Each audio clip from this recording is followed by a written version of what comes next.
got their phones. We playing. We're like famous. All right. This is Marcia Malone Stevens in the house.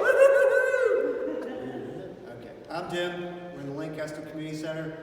Unfortunately, this is week 4 of our American Rumba. We did the far end of the spectrum. We did some high-end stuff, but we actually kind of went back a little bit. We focused on our crossbody lead, and then we did crossbody lead with outside partner breaks, which was a very cool step, but there's so many things we can learn from it that will help our rumba later. Okay, so we did our crossbody lead. We have slow, quick, quick, slow, quick, quick, slow, quick, quick, slow, quick, quick. All right?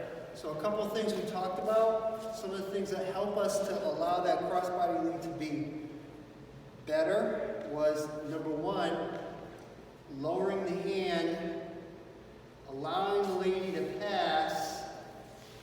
As she steps onto that foot, I step and turn her and then come around. Do that again. In sequence. Sorry, Marcia. Slow, quick, quick, lowering that hand, quick, quick, turning her, boom. And that gives us a little bit more of a pop to it. The second dance or step we did is we took that crossbody lead and we went to outside partner, which is very cool too.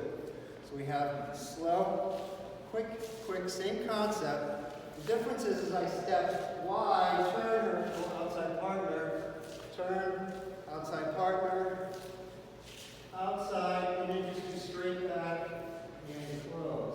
So watch that again. We have slow, quick, quick, slow, quick, quick, slow, quick, quick, slow, quick, quick, slow, quick, quick, and straight back and close. Woo!